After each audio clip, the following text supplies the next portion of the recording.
Hello, good evening. Dito po kami sa Tagnanan, Davao de Oro.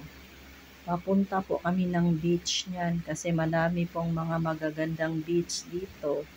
Meron pong white beach, white sand. Tsaka ang linis po, hindi po siya mabato. Ayan, yan po ang binabaktas namin ay mga banana plantation po yan. Nakikita nyo po, green na green po ang paligid. Ayan, left and right.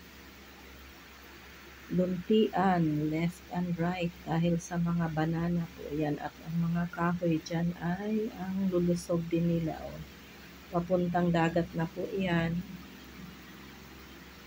Ayan.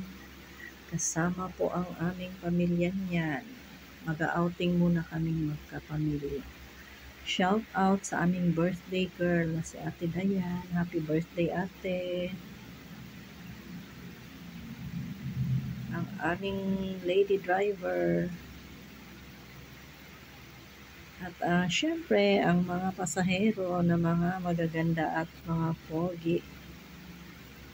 Ayan po, dito po tayo. Mga mga 30 minutes pa po yan.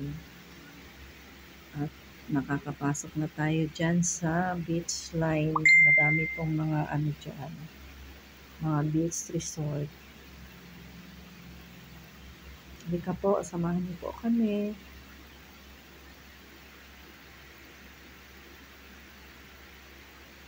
Ang dami pong nag-outing dyan, lalo na kapag Sabado at saka Linggo kasi yan ang family day. Ayan po, malapit na po tayo yan. Makakita na yan. Simula dyan, may mga na yan. Kanya-kanya ng beach resort yan.